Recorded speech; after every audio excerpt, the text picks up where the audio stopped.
last lesson we learned about three 3D figures already. So cones, cylinders, and prisms. Today we're going to learn about three more. So the first one is pyramids. I trust that you guys already have like a pretty good view of what pyramids look like because of all the Egyptian stuff. But let me just draw it. So a pyramid looks like this. So it has a square base. So it has like a square base, something like that. And then we connect the lines on the inside.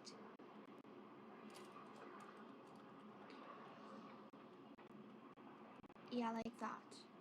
Okay, so then we want to find the volume of this pyramid like we did with the other 3D shapes.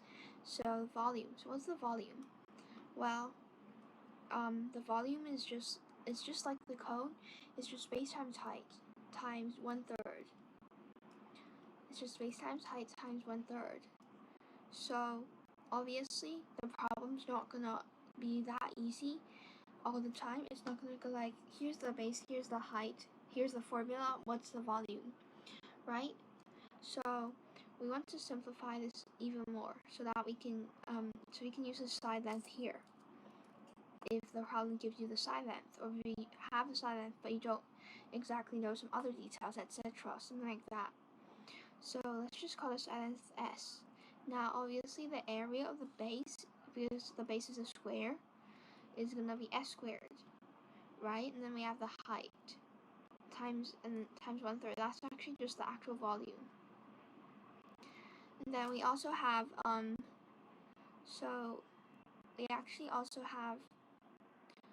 so essentially we also might want to be figuring out this side here. So what's the side? Well, you can use the Pythagorean theorem. So you can draw the height. So we draw the height like that. Just assume that's the center, and this is H, right? And then that's a right angle. And then you also connect the center to this. You connect the center to the vertex, Then you can use the Pythagorean theorem. But what's the side? That side there is actually just half the diagonal of the square, right? Like it's just, if you draw the square, and that's the center, and that's actually just half the diagonal. So what's half diagonal? Actually, what's a whole diagonal? A whole diagonal is just S squared, so S root 2, right? So half the diagonal is gonna be S root 2 over 2. Then if you use the Pythagorean theorem, the purple side is gonna be, well, so we just call this line L. Then L is gonna be equal to that squared. So if you take the square root of this, and then that squared, that's one of the legs, the other leg is the height, then that's actually just L. So that's also a useful formula to know. So now let's move on to the surface area. The surface area is, so first the surface area, we call it S. So the square is gonna be S squared, right? Oh wait, I can't call the surface area S. So we're just gonna call it I guess A for area. The surface area is gonna be S squared, the square below, and then we have 4 congruent triangles. So the base of a triangle is, well, S, so 1/2 base times height. So the height, let me just draw the height using blue. That's actually just like the height, right? That's actually just the height. And then so how do you figure that out? So you can figure that out by connecting the center to this place. So this segment here, this segment is gonna be half S, like S over 2, because this is the center and this is the midpoint of a side. So that's S over 2. So if that's S over 2 and that's H, the height is gonna be, well, using the Pythagorean theorem, root h squared plus s over 2 squared.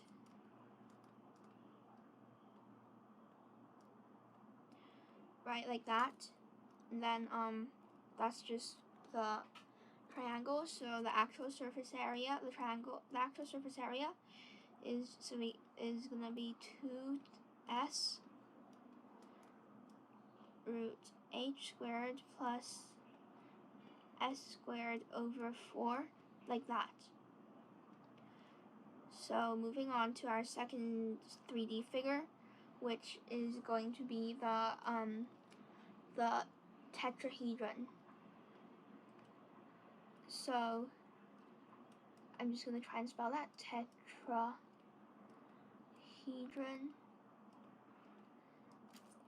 The tetrahedron is like a pyramid, except for the fact that its base is not a square, it's a triangle. So it only has 4 faces, while the pyramid has 5 faces. So it also has like congruent triangles over here as the lateral area. Lateral area is just the area that's not the base. So probably something like that.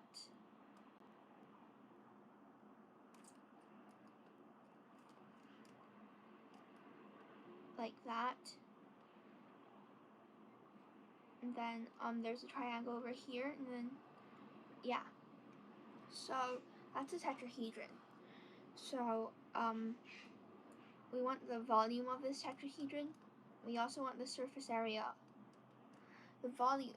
So the volume is still gonna be, well, 1/3 base times height.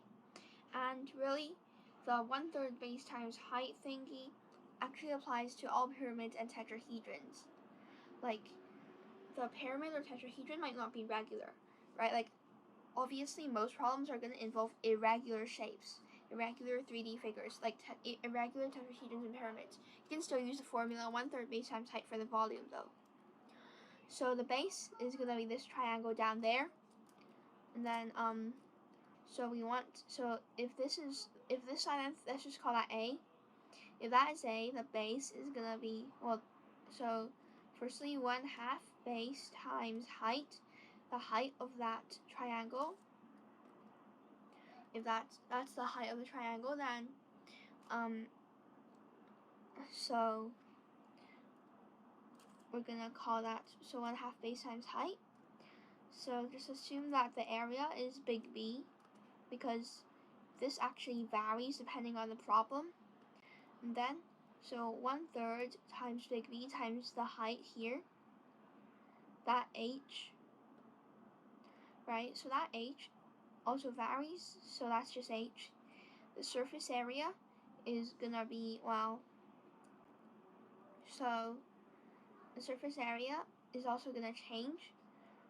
So it's actually just 4 times the lateral area, which I'm gonna call a lateral, times and then plus, so the area of the lateral triangles, there are 3 triangles, plus the base. So that's that. And then if we just move on to the sphere, which is our last shape today. So for a sphere, it's just made up of, well, so the definition of a sphere is just that there's this point here, and so the sphere is just like the collection of all points in the 3D space equidistant from this point. So a circle is in the 2D space, right? Like we have a radius, and all of these points on a circle are equidistant from the center. A sphere is the circle in the 3D mode. So we still have a circle. I'm gonna try to draw one.